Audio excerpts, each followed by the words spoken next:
In the autumn of 1931, in a mining settlement called Black Ridge, a county coroner was called out for what should have been a routine recovery. A collapse had opened along the eastern face of the ridge after 3 nights of rain. The men working the shale line said it sounded less like a landslide and more like a door giving way. Timber cracked, stone rolled, then the mountain exhaled. By dawn, there was a cavity where the wall had been. No one used the word tomb, not at first. They said chamber, hollow, pocket in the earth. But when the first lantern was lowered into that opening, the light did not fall on scattered rock. It fell on shape, deliberate shape. A flat floor cut below the natural grade, curving stone overhead, a sealed room inside the hill. And in that room, laid out in a bed of dark dust, was something that looked human until the men standing over it realized the proportions were wrong. Not broken wrong, not distorted wrong, too large. That morning, the person summoned to make the finding official was Dr. Elias Voss, county coroner, 58 years old, widowed, near blind in one eye, known for writing everything down. He was not a treasure hunter. He was not a showman. He was the kind of man who measured nail wounds, listed weather conditions, and corrected spelling in burial permits. Which is exactly why what he wrote next matters. Because, according to the surviving whispers from Black Ridge, Voss did not laugh when he saw the skeleton. He did not call it a hoax. He did not blame local folklore or drunken miners. He opened his leather case, laid out his folding rule, and began to measure. And that was the last ordinary thing about this story.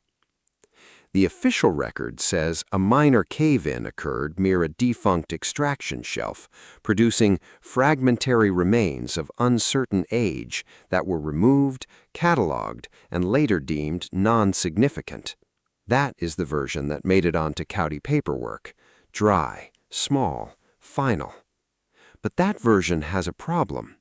Too many people remembered the first version, the one before the correction, the one with a body too long for the canvas stretcher, the one with boots placed beside the chamber entrance because no one wanted to step inside, the one with a coroner who reportedly paused halfway through his measurements, took off his spectacles, and said very quietly, "No man in this county was built like this." And if that was all this story was, it would still be strange. But then the ledger vanished. The measurement book, the field notes, the pages Elias Voss carried home, gone. Not misplaced, not water damaged, not archived under the wrong label. Gone. And once you follow what disappeared with that ledger, Black Ridge stops looking like a local oddity and starts looking like something much darker, because the skeleton was only the beginning. Around it were marks in the stone, a chamber no survey map had shown, a recovery order signed too quickly, a burial route no one would confirm, and one final entry written by the last coroner to see the remains with his own eyes just before the record broke. So the real question is not whether something was found in Black Ridge. Something was. The real question is this: what did Elias Voss write down that someone decided the public should never read? To understand why his notes mattered, you have to understand the man.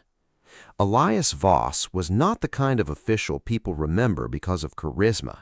They remember him because of precision. He had served 3 sheriffs, 2 mayors, and a generation of families who trusted him with the dead more than they trusted most men with the living. He was methodical, stubborn, and unpopular with anyone who preferred loose paperwork. That habit followed him everywhere. If a body was found in a river, Voss noted current speed, mud line, and water temperature. If a skull arrived with a hunter's claim attached, he still checked the teeth himself. He had a reputation for two things. He never rushed a declaration, and he never threw away a field note. That is why Black Ridge should have been impossible to erase. The first witness accounts describe him arriving just after noon in a county truck, carrying a canvas bag and a measuring rod. 4 miners were waiting by the collapse, 1 foreman, 1 deputy. Rain still hung in the air. The chamber had been opened wider by then, enough for a man to crouch through. What Voss saw inside has been reconstructed only through fragments: a miner's daughter repeating what her father told her, a deputy's nephew remembering a story muttered over cards, a widow who claimed her husband came home white-faced and refused to touch supper. But the fragments agree on certain details so consistently that they refuse to die. The skeleton was laid on its back. The chamber floor was level, unlike the broken shale around it. There were dressed stones along the sides, not natural shelf rock. The skull was intact, and the body was complete enough for measurement. Not just pieces, not just bones in a splatter, a form. That mattered to Voss enough that he reportedly had 2 lanterns brought in and the dust brushed carefully from the long bones before he set his rule. Now pause there, because this is where the story always splits. On one side, you have the official version, uncertain fragments, no significance, routine recovery. On the other side, you have a coroner spending over an hour in a chamber beneath a ridge, taking full-body measurements in front of witnesses. Those are not the same event, and one of them is lying. According to later testimony, Voss asked for a sheet, not to wrap the remains immediately, but to create a clean contrast against the floor so he could better trace outline and proportion. One worker held the light, another read off numbers. The deputy, if the account is true, told them to keep quiet until the county office reviewed the site. Why say that unless the site was already a problem? And then came the detail that turns curiosity into alarm. Voss did not only measure the skeleton, he measured the chamber, the doorway height, the side wall spacing, the depth from floor to curve of the ceiling, as if he understood in real time that the body and the room belonged to the same question. Whoever lay there had not fallen in. Whoever built that space expected a body of that size. That is where Black Ridge stops being a strange burial and becomes something far more dangerous to the official story: evidence of design. By evening, the chamber was reportedly covered from public view. By the next morning, extra men were at the site. By the second day, word had spread to town, and just as quickly, word had started to change. People who heard skeleton were told animal remains. People who heard chamber were told erosion void. People who heard measurement were told there was no confirmed examination. But Voss, for at least one night, still had the ledger. He took it home, and, according to the last person said to have seen it on his table, he did not sleep much. If the story ended with a vanished notebook, it would already feel like a buried case. But Black Ridge deepens because of what happened in the 48 hours after Voss made those measurements. A local rail clerk later claimed an unmarked freight crate was loaded before sunrise from the county road siding, not from the mine itself, but from a covered wagon that came down from the ridge under deputy escort. He remembered it because the paperwork was odd. No sender listed, no museum stamp, no funeral notation. Just destination instructions and a signature line left blanked until the last minute. No one ever found that shipping form. Then there was the matter of the chapel ledger. In small towns like Black Ridge, almost everything passed through somebody's book. Funeral homes kept books, churches kept books, undertakers kept books. If unusual remains had been prepared locally, even in secret, some trace should have survived. A charge for linen, a note for storage, a private burial arrangement, something. Instead, there was a gap. 3 pages missing from the chapel receipt ledger for that same week, not torn raggedly, removed clean. That could be coincidence, until you hear what Voss allegedly wrote in his own hand. The line survives only in retelling, but it survives in more than one retelling, and that is what makes it hard to dismiss. A niece of the deputy, interviewed years later, said her uncle repeated it almost word for word after too much whiskey. He claimed Voss had entered a private notation before the county took possession of his materials. Measurements exceed any ordinary anatomical variance. Not giant, not monstrous, not impossible, just controlled language from a controlled man. And then a second line, darker than the first. Burial chamber predates present cut and was not made by current works. If that line is real, Black Ridge was never just about a body. It was about a built space under an already worked ridge hidden beneath later excavation, as if one world had been buried and another built over it. And now the questions multiply. Who sealed it? Who found it before the miners did? And why were officials so prepared to reduce the story before the dust even settled? This is also where the witness pattern gets interesting. The miners did not all keep talking. Most went quiet. One moved away. One reportedly changed his statement. One died within the year from an accident no one now remembers clearly. That alone proves nothing. Mining towns eat records the way fire eats paper. But silence has a shape, and the shape here is too familiar. At Black Ridge, everyone seemed willing to discuss the collapse. Very few were willing to describe the bones. That is not how ordinary discoveries behave. People exaggerate ordinary discoveries. They gather around them. They brag about them for decades. They do not lower their voices unless something about what they saw unsettled them more than they want to admit. And then there is the doctor's house. 3 nights after the recovery, a lamp was seen burning in Voss's study long after midnight. A neighbor later said he looked through the curtains and saw pages spread across the desk, a ruler laid over one sheet, and Voss sitting with both hands pressed against his forehead, as if trying to force logic onto something that refused to fit. The next morning, county officials arrived. By afternoon, the pages were no longer there. His office still held routine reports, death certifications, tax slips, burial authorizations, but not the Black Ridge notes. When asked years later, one retired clerk gave a careful answer that reveals more than it hides. She said the file had been withdrawn pending review. Pending by whom? Review for what? And why was it never returned? Because once records vanish this neatly, you are no longer looking at embarrassment. You are looking at selection, a decision, a hand reaching into the archive and choosing what reality the future will be allowed to inherit. And yet even then, Black Ridge would have remained a local wound, not for one more detail. The skull, witnesses said, had teeth worn flat, not diseased, worn, as if the person had lived long enough to use them.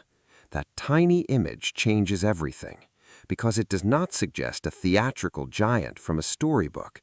It suggests a real body, a life, a human-scale intimacy inside an inhuman-scale frame. Someone had been buried there deliberately. Someone people had wanted remembered, until later people decided he should be forgotten. Once you step back from the ridge itself, a more unsettling pattern begins to emerge. Black Ridge was not the only place in that region where lower structures had been mentioned and then absorbed into safer explanations. Old county maps showed shelf lines that did not match later surveys. Basement levels in nearby towns sat strangely deep compared to present street grade. Stone arches appeared beneath collapsed foundations and were labeled as drainage works. Sealed sublevels were recorded as hazards, then never reopened. Separately, each case sounds survivable. Together, they sound like a buried lair. And that matters because Voss's missing ledger seems to have touched exactly that nerve. According to a former records assistant whose statement circulated privately decades later, the County was not most concerned with the remains themselves. Officials were more agitated by the chamber notes and the sketch geometry, the proportions, the suggestion that the room below Black Ridge did not belong to the modern ridge economy at all. In other words, a large skeleton could be mocked. A constructed underlayer was harder to laugh away. Because if a chamber existed below an active extraction zone, below the accepted working history, then Black Ridge becomes evidence that the landscape had been used, built, and possibly occupied in a much older pattern than locals were told. Not a random grave, not a carnival skeleton, a remnant of something earlier, deeper, and more organized. And once that possibility appears, institutional behavior suddenly makes sense. Minimize the remains, reduce the chamber, confiscate the notes, fragment the witnesses, close the loop before anyone starts asking what else is under the towns, under the roads, under the foundations everyone walks over without looking down. This is where the hidden history energy of the case becomes impossible to ignore. Because history is not only erased by burning books. Sometimes it is erased by paperwork, by reclassification, by narrowing language until a shocking event fits inside a harmless phrase. Uncertain fragments. Those two words can bury an entire world. Think about the power of that. A full skeleton becomes fragments. A chamber becomes void. Measurements become rumor. Removal becomes routine. A vanished ledger becomes clerical loss. That is how a case dies without ever being publicly argued, not by disproving it, by shrinking it. And Black Ridge may have been shrunk on purpose because of what it threatened to connect. A body too large for accepted anatomy. A chamber too deliberate for chance. A hidden layer beneath a worked ridge. A coroner trained to separate fantasy from fact, quietly documenting all three. The more you sit with that combination, the less comfortable the official story becomes. Then there's the final institutional clue. No preserved exhibit. If the county truly believed the remains were meaningless, where are they? If they were animal, where is the corrected zoological notation? If they were human but ordinary, where is the burial transfer? If they were fraud, where's the exposure report? Nothing. Absence in every direction. That kind of absence is not neutral. It is curated. And maybe that is the deepest tell in the whole case. Not that people claim something impossible was found, but that every normal bureaucratic pathway that should have settled the matter simply dissolves. No stable archive, no clear chain of custody, no educational display, no burial marker, no final paper trail. Just a ridge, a chamber, a coroner, and a ledger that crossed some line no one wanted crossed. Because maybe Black Ridge did not challenge one fact. Maybe it challenged a timeline. If that is true, then the implications are much bigger than one skeleton in one hidden room. Because timelines do not collapse all at once. They unravel from the edges, where odd discoveries start linking together. A chamber below present work levels.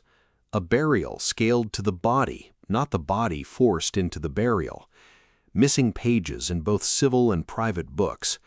A witness class made of practical people, not mystics. And a final recorder whose profession demanded caution, not exaggeration. That combination creates a kind of pressure, the pressure of a story that does not want to stay local. If Black Ridge held one sealed chamber, could there have been more? If one ridge concealed an older built space, How many lower layers were written off when towns modernized above them? If one county coroner found proportions outside accepted range, how many earlier finds were diverted before reaching public institutions at all? This is where the buried past interpretation turns almost prophetic, not because it proves every extreme theory, but because it points to a mechanism: find, contain, rename, remove. Do that often enough, and an entire civilization can survive only as folklore, architectural anomalies, and half-whispered testimony from the last people who saw the evidence before it was cleaned away. And Black Ridge carries another wound most people miss. This was not just the disappearance of bones, it was the silencing of a witness who worked in numbers. Elias Voss did not leave behind fiery speeches or wild declarations. He left, if the accounts are true, the most dangerous thing possible: calm measurements, dimensions, notes, a comparison between what the eye saw and what the accepted world allowed. That is harder to discredit than hysteria, which may be why the ledger had to go. There is something chilling about that image. Not officials panicking in public, not newspapers screaming giant discovery. Something quieter. A desk, a hand closing over a notebook, a file drawer opening, a page withdrawn, a future decided by removal instead of debate. And maybe Voss understood exactly what was happening. One account says he became withdrawn after Black Ridge. Another says he told a friend, "Some things are not denied, they are buried a second time." If he really said that, then he had already grasped the true nature of suppression. You do not need to destroy a thing completely, you only need to separate it from its record. Once that happens, the object becomes a story, and the story becomes easy to mock.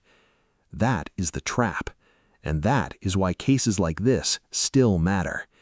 Because beneath the giant question, beneath the chamber question, beneath the alternative history question, there is a more personal fear. How much of what we call history survives only because no one got there in time to make it disappear? Black Ridge suggests an answer no honest person should find comforting. Maybe far less than we think. Maybe the map we inherited is not false everywhere, just filtered. Maybe whole chapters were not erased cleanly, but broken up, mislabeled, and pushed underground where only odd architecture, impossible proportions, and stubborn testimony still point toward them. And if even one page of that lost ledger ever resurfaces, it wouldn't just change a county mystery, it would reopen the argument over who built before us, who was buried beneath us, and how many official stories stand only because their contradictions were removed early enough. So now we return to the last coroner. Not the legend. The man, an aging official in a wet coat, stepping into a hidden chamber with a lantern at his shoulder and a measuring rule in his hand. A practical man asked to inspect something that should not have fit inside the world as he knew it. A man who did what trained men do when confronted with the impossible. He measured first, he wrote second, and then, somewhere between the ridge and the archive, his words were taken out of the future. That is what makes Black Ridge linger. Not just the skeleton, not just the vanished ledger, but the feeling that for one brief moment a door opened under the official story and a careful witness looked through it long enough to leave numbers behind. Numbers someone did not want kept. You can dismiss a rumor, you can ridicule a myth, but measurements are different. Measurements imply contact, and contact implies reality. That is why stories like this never fully die. They go underground. They wait in damaged ledgers, in family retellings, in basement archives, in mislabeled boxes, in old ridges cut open by weather and chance. They wait for someone patient enough to notice that the public version is always smaller than the event itself. Maybe Black Ridge was a single anomaly. Maybe it was a fragment of a much larger buried world. Maybe Elias Voss saw something that belonged to a chapter of human history we were never supposed to read in full. And maybe the reason the case still feels alive is because some part of the cover-up failed. Not in the records, not in the chain of custody, but in memory.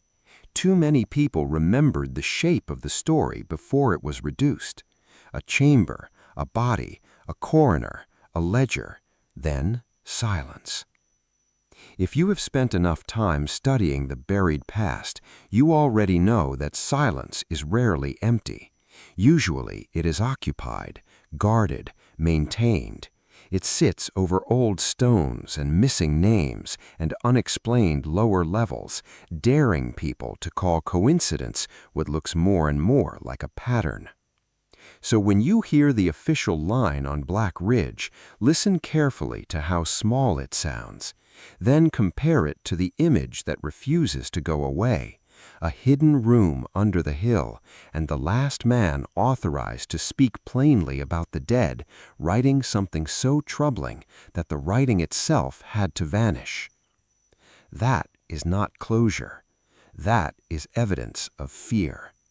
And if you are the kind of person who notices where records thin out, where pages go missing, where foundations run deeper than they should, then you are already part of the small number still looking in the right direction. Because the buried past is not always gone. Sometimes it is just waiting beneath the surface of a story that was edited too soon. And Black Ridge may be one of those places where the earth opened for a moment, showed what should not have been there, and was closed again before the wider world could understand what it had seen. The skeleton may be gone, the ledger may be gone, but the question remains. What did the last coroner write before they made sure no one could read it?